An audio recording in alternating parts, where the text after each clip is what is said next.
మా latest videos కోసం మా ఈ తెలుగు న్యూస్ ఛానల్ సబ్స్క్రైబ్ చేసి గంట సింబల్ యాక్టివేట్ చేసుకోండి. రేపే క్షీరాబ్ది ద్వాదశి, పరమ పవిత్రమైన రోజు. ఈరోజు ఇంట్లోని ఆడవారు గుర్తుపెట్టుకొని ఈ కూరను వండినా తిన్నా కోటి జన్మల పుణ్యంతో కోటీశ్వరులుగా మారిపోతారు. లక్ష్మీదేవి అనుగ్రహం లభిస్తుంది, కష్టాలు బాధలు పోతాయి, వద్దన్న ధనం వస్తుంది, దోషాలు పోతాయి, మీరు అపర కుబేరులుగా మారిపోతారు. అంతేకాదు, క్షీరాబ్ది ద్వాదశి రోజు ఎవరైతే ఈ కూరను తింటారో వారి ఇంట్లోని దరిద్రం మొత్తం పోతుంది, సకల ఐశ్వర్యాలు సిద్ధిస్తాయి, లక్ష్మీ నారాయణుల అనుగ్రహం కలుగుతుంది, సకల సంపదలు వస్తాయి. మరి ఇంతకీ ఈరోజు ఏ కూర వండితే కోటి జన్మల పుణ్యం వస్తుంది అనే విషయాన్ని ఇప్పుడు మనం ఈ వీడియోలో వివరంగా తెలుసుకుందాము. ఫ్రెండ్స్, అంతకన్నా ముందైతే ఈ వీడియోకి ఒక లైక్ కొట్టి మా ఛానల్ని కూడా సబ్స్క్రైబ్ చేసుకుని మాకు సపోర్ట్ చేయండి. మాసాలలో అత్యంత పవిత్రమైనది కార్తీకం, అందులో అతి విశిష్టమైనది క్షీరాబ్ది ద్వాదశి. కార్తీక మాసం శుక్లపక్షం ద్వాదశే క్షీరాబ్ది ద్వాదశి. అమృతం కోసం దేవతలు క్షీరసాగరాన్ని మదించిన పర్వదినం. క్షీరాబ్ది ద్వాదశికి పావన ద్వాదశి, చిలుకు ద్వాదశి, యోగీశ్వర ద్వాదశి అనే పేర్లు ఉన్నాయి. పుణ్యప్రదమైనది కాబట్టి పావన ద్వాదశి అని, ఈ శుభదినాన్నే క్షీరసాగరాన్ని చిలికారు కాబట్టి చిలుకు ద్వాదశి అని, యోగులు మునులు తమ చాతుర్మాస్య దీక్షను విరమించే పవిత్ర తిథి కాబట్టి యోగేశ్వర ద్వాదశిగాను ప్రాచుర్యం పొందింది. ఆషాఢ శుద్ధ ఏకాదశి నాడు యోగనిద్రకు ఉపక్రమించిన శ్రీ మహావిష్ణువు కార్తీక శుద్ధ ఏకాదశి నాడు మేల్కొంటాడు. మర్నాడు అనగా క్షీరాబ్ది ద్వాదశి నాడు శ్రీహరి లక్ష్మీ సమేతుడై బ్రహ్మాది దేవతలతో బృందావనానికి వస్తాడు కాబట్టి ఆ రోజును బృందావని ద్వాదశిగా పిలుస్తారు. రోజున అన్నదానం చేస్తే సూర్యగ్రహణ సమయంలో పవిత్ర గంగా తీరాన కాశీ క్షేత్రంలో 1,00,00,000 మందికి అన్నదానం చేసినంత పుణ్యఫలం లభిస్తుందని పురాణాలలో తెలిపారు. పాలసముద్రం నుంచి సకల సిరులతో ఆవిర్భవించిన లక్ష్మీదేవిని శ్రీహరి పరిణయమాడిన శుభతిథి ఇదే. ఈ కారణంగానే క్షీరాబ్ది ద్వాదశి సాయంత్రం ముత్తైదువులు లక్ష్మీదేవిని భక్తి శ్రద్ధలతో పూజించి శ్రీ మహావిష్ణువు లక్ష్మీదేవికి వివాహం జరిపించుతారు. తులసిని లక్ష్మిగాను, ఉసిరి చెట్టును శ్రీమన్నారాయణుడిగాను భావించి వివాహం జరిపించి పునీతులవుతారు. సాయంత్రం దీపాలతో అలంకరిస్తారు. ఈరోజు తులసి పూజ చేయటం వలన సంవత్సరమంతా తులసి పూజ చేసిన ఫలితం వస్తుంది. అంతేకాదు, సంవత్సరంలో ఏ రోజైనా దీపారాధన చేయకపోతే వచ్చే దోషం ఈరోజు తులసి దగ్గర దీపారాధన చేయటం వల్ల పరిహారం అవుతుంది. ఎంతో పవిత్రమైన ఈ క్షీరాబ్ది ద్వాదశి రోజున ఆకుపచ్చ రంగులో ఉండే కూరలను, అంటే ఆకుకూరలు కానీ కూరగాయలు కానీ ఏవైనా సరే ఆకుపచ్చ రంగులో ఉండే వాటిని కూర వండుకొని తింటే చాలా మంచిది. అంటే తోటకూర, గోంగూర, చిక్కుడుకాయ, పాలకూర, దొండకాయ, బెండకాయ, బీరకాయ, చిక్కుడుకాయ, కాకరకాయ, ములక్కాడ ఇలా ఆకుపచ్చ రంగులో ఉండే కూరలను తింటే చాలా మంచిది. క్షీరాబ్ది ద్వాదశి రోజు ఆకుపచ్చటి రంగులో ఉండే కూరగాయలు వండుకొని తింటే కోటి జన్మల పుణ్యం వస్తుంది. కాబట్టి అందరూ ఈరోజు ఈ కూరలను వండండి, ఈ కూరలనే తినండి. ఏ రూపంలో ఈరోజు ఆకుపచ్చ రంగులో ఉండే కూరలను తిన్నా కోటి జన్మల పుణ్యం వస్తుంది. దరిద్రాలు పోతాయి, దోషాలు పోతాయి, లక్ష్మీదేవి అనుగ్రహం కలుగుతుంది. ఈరోజు ఈ కూరలను తినటం వలన ఐశ్వర్య యోగం కలుగుతుంది, ఒంట్లోని దరిద్రాలన్నీ కూడా పోతాయి. ఇక ఈరోజు తెలియక కూడా పప్పును మరియు నాన్ వెజ్ను తినకూడదు. ఏ రూపంలోనూ కూడా నాన్ వెజ్ తినరాదు. కాదని తింటే పూజలకు ఫలితం రాదు, లేనిపోని కష్టాలు వస్తాయి. కనుక అందరూ కూడా గుర్తుంచుకోండి, ఈరోజు పప్పును మరియు నాన్ వెజ్ను తినవద్దు. కాబట్టి క్షీరాబ్ది ద్వాదశి రోజు అందరూ కూడా పాటించవలసిన నియమాలు ఇవే. ఇక క్షీరాబ్ది ద్వాదశి వ్రత కథను కూడా విందాం. పూర్వము ఒకసారి ధర్మరాజు రాజ్యము పోగొట్టుకుని తమ్ములతో కూడి శ్వేతవనమందు ఉండగా అచటకు అనేక ఋషులతో కలిసి వ్యాసమహర్షి వస్తారు. అలా వచ్చిన వ్యాసుడిని చూసి ధర్మరాజు తగు పూజలు చేసి కూర్చుండబెట్టి ఇలా మాట్లాడతాడు. స్వామి, మీరు ఎలా ధర్మములను ఉపదేశించదగిన మహానుభావులు, మీకు తెలియని ధర్మ సూక్ష్మములు లేవు. మనుషులకు సర్వ కామములు ఏ ఉపాయము చేత సిద్ధించునో సెలవివ్వండి అని అడుగుతాడు. అప్పుడు వ్యాసుడు, నాయనా, మంచి ప్రశ్న వేసినావు. ఈ విషయమనే పూర్వం నారద మహాముని బ్రహ్మను అడుగగా సర్వకామ ప్రదములకు 2 వ్రతములు చెప్తాడు. అవే క్షీరాబ్ది ద్వాదశి వ్రతము, క్షీరాబ్ది సైన వ్రతము. ఈ 2 వ్రతములలో క్షీరాబ్ది ద్వాదశి వ్రతమును మీకు చెప్పెదను వినుము అని ఇలా వివరించసాగాడు. ధర్మరాజా, కార్తీక శుద్ధ ద్వాదశి నాడు ప్రొద్దుగూకిన తర్వాత పాలసముద్రం నుంచి లేచి శ్రీ మహావిష్ణువు సమస్త దేవతలతో మునులతో లక్ష్మీదేవితో కలిసి బృందావనమునకు వచ్చి ఒక ప్రతిజ్ఞ చేసినాడు. అది ఏమనగా, ఏ మానవుడైనను ఈ కార్తీక శుద్ధ ద్వాదశి రోజు సర్వ మునులతో దేవతలతో కూడి బృందావనమును వేంచేసి ఉన్న నన్ను లక్ష్మీదేవితో కలిసి పూజించి తులసి పూజ చేసి తులసి కథను విని భక్తితో దీపదానము చేయునో వాడు సర్వ పాపములు వీడి నా సాయుధ్యమును పొందును అని శపథము చేసినాడు. కావున నీవు కూడా పుణ్యకరమైన ఆ వ్రతమును చేయుము అని వ్యాసుడు ధర్మరాజుకు చెప్తాడు.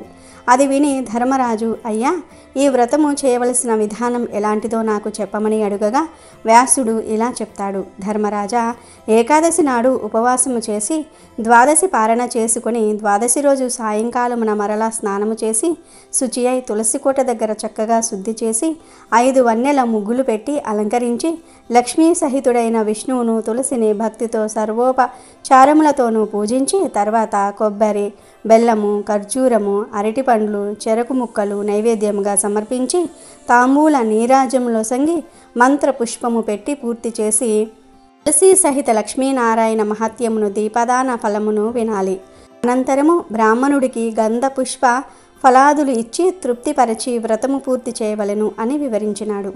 ధర్మరాజు అది విని దీపదాన మహిమను చెప్పమని అడుగగా వ్యాసుడు ఇలా చెప్తాడు. యుధిష్ఠిరా, దీపదాన మహిమను వివరించటం ఎవరి వల్ల కాదు. కార్తీక శుద్ధ ద్వాదశి దినమున బృందావన సమీపమున దీపదానము చేయవలెను. ఈరోజు ఒక దీపాన్ని దానం చేస్తే ఉపపాదకములు నశిస్తాయి. 10 దీపాలని దానం చేస్తే మహాపాతకాలు నశిస్తాయి. 100 దీపాలు దానం చేస్తే విష్ణు సాన్నిధ్యం లభిస్తుంది. 100కు పైగా దానం చేస్తే సర్వాధిపత్యం లభిస్తుంది. అంతకెక్కువగా చేస్తే ఆ ఫలములు నేను చెప్పలేను. భక్తితో 1 వత్తితో దీపము పెడితే బుద్ధిశాలి అగును. 4 వత్తులు వేసి వెలిగించిన వాడు రాజగును. 10 వత్తులు వేసిన వాడు విష్ణు సాయుధ్యమును పొందును. 1000 వత్తులు వేసినచో విష్ణు రూపుడగును. ఇది బృందావనంలో చేసిన ఎడల కురుక్షేత్రముందు చేసినంత ఫలము కలుగును. దీనికి ఆవు నెయ్యి మంచిది, నువ్వుల నూనె మధ్యమము, ఆముదము అధమము, ఇతరములైన అడవి నూనెలు కనీసము. ఆవు నెయ్యి జ్ఞానమోక్షములు నొసంగును. నువ్వుల నూనె సంపదను మరియు కీర్తిని ఇస్తుంది. ఇప్ప నూనె భోగప్రదము, అడవి నూనె కామ్యార్థప్రదము. ఇందులో ఆవ నూనె మిగుల కోరికలనిచ్చును. అవిసె నూనె శత్రు క్షయకారి.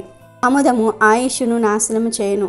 బర్రె నెయ్యి పూర్వ పుణ్యమును తొలగించును. వీటిల్లో కొంచెమైన ఆవు నెయ్యి కలిపిన దోష పరిహారమగును.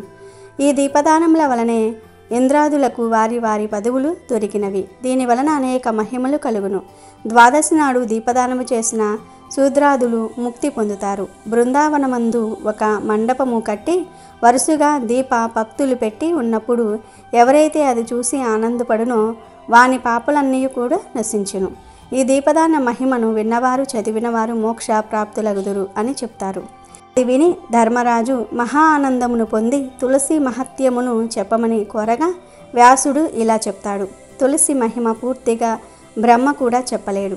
కార్తీక మాసమందు తులసి పూజ చేయువారు ఉత్తమ లోకములను పొందుతారు. కనీసం ఉద్దాన ద్వాదశి నాడైనను తులసి పూజ చేయని వారు 1,000,000 జన్మల చండాలులై పుట్టుదురు. తులసి మొక్క వేసి పెంచిన వారు దానికి ఎన్ని వేళ్ళు పారునో అన్ని మహాయుగములు విష్ణులోకమందు ఉందురు. తులసి దళములు కలిసిన నీట స్నానమాడిన వారు పాపము వదిలి వైకుంఠమునకు పోతారు. బృందావనము వేసిన వారు బ్రహ్మత్వము పొందుతారు. తులసి ఉన్న ఇంట్లో కాపురము చేయుట, తులసి తోట వేసి పెంచుట, తులసి పేరులు దాల్చుట, తులసి దళము భక్షించుట పాపహరములు. తులసి ఉన్న చోటకు యమకింకరులు రారు. తులసి మంత్రమును పఠించు వారికి ఏ బాధయు ఉండదు. యమకింకరులు దగ్గరకు రారు. ఈ తులసి సేవ ఎందే ఒక పూర్వ కథను చెప్పేదే వినుము అని మరో కథ వివరిస్తాడు. కాశ్మీర్ దేశంలో హరిమేధ సుమేధులు అను 2 బ్రాహ్మణులు తీర్థయాత్ర చేయుచు ఒక స్థలములో ఒక తులసి తోటను చూస్తారు. వెంటనే సుమేధుడు తులసి చోట చుట్టూ భక్తితో ప్రదక్షిణ నమస్కారములు చేసెను. అది చూసి హరిమేధుడు ఎందుకు ప్రదక్షిణాలు చేస్తున్నావని అడిగెను. అప్పుడు సుమేధుడు ఇక్కడ ఎండ బాధగా ఉందని పక్కన ఒక మర్రి చెట్టు వద్దకు చేరి తులసి కథ చెప్పసాగెను. పూర్వము దేవాసురులు సముద్రము చిలికినప్పుడు దాని యందు ఐరావతము, కల్పవృక్షము మొదలుగా ఉత్తమ వస్తువులు పుట్టెను. తర్వాత లక్ష్మీదేవి పుట్టెను. తర్వాత అమృత కలశము పుట్టెను. ఆ అమృత కలశమును చేత పట్టుకొని మహానందము నుండి విష్ణువు ఆ కలశముపై ఆనంద బాష్పములు విడువగా అందు ఈ తులసి పుట్టినది. ఇట్లు పుట్టిన తులసిని లక్ష్మిని విష్ణువు పరిగ్రహించెను. ఇట్లు పరిగ్రహించి వేడుకతో తులసిని తొడ మీద ఉంచుకొని నీవు లోకములను పావనము చేయగలదానివి అవుతావని ప్రేమతో పలుకుతాడు. అందువలన నారాయణకు తులసి యందు ఎక్కువ ప్రీతి కలిగి ఉండును. అందువలన నేను తులసికి ముక్కాను అని ఆ బ్రాహ్మణుడు పలుకుతూ ఉండగానే ఆ మర్రి చెట్టు ఎల్లుమని విరిగి కూలెను. అంతలో ఆ చెట్టు తొర్రలో నుండి 2 పురుషులు వెలుపలికి వచ్చి దివ్య తేజస్సుతో నిలిచి ఉండగా హరిమేధ సుమోధులు వారిని చూసి దివ్యమంగళ విగ్రహధారులైన మీరెవరని అడిగిరి. అప్పుడు ఆ పురుషులు మీరే మాకు తండ్రులు, గురువులు అని చెప్పి వారిలో జ్యేష్ఠుడు ఇట్లనెను, నేను దేవలోక వాసిని, నా పేరు అస్తికుడు.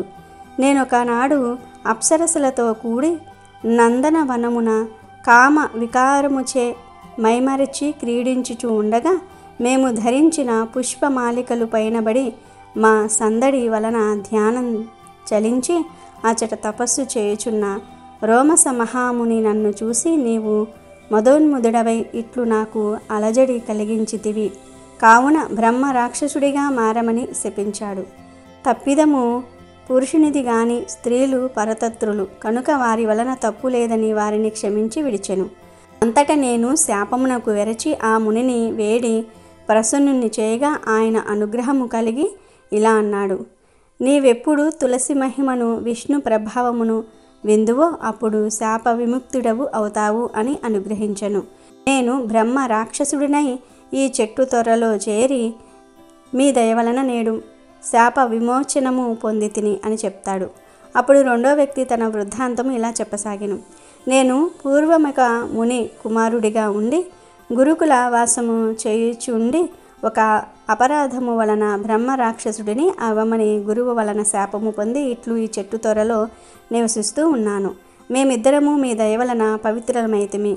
ఇట్లు మమ్మల్ని అనుగ్రహించి నారు గనుక మీకు తీర్థయాత్రా ఫలము సిద్ధించినది అని చెప్పి వారిరువురు వారి త్రోవన పోవగానే బ్రాహ్మణులిద్దరూ అర్చనానందములతో మునిగి తులసి మహిమను పొగుడుచు యాత్ర ముగించుకొని ఇండ్లకు వెళ్ళిపోయారు. ఈ కథను ఎవరు విన్నను వారు సర్వ పాపములు వదిలి ఉత్తమ గతిని పొందుదురని బ్రహ్మ నారదునికి చెప్పెను అని వ్యాసుడు చెప్పి, ధర్మరాజా ఇట్లు క్షీరాబ్ది వ్రతము చేసి తులసి కథ విన్నవారు ఉత్తమ గతులను పొందుదురు అని వ్యాస మహర్షి ధర్మరాజుకు చెప్తాడు.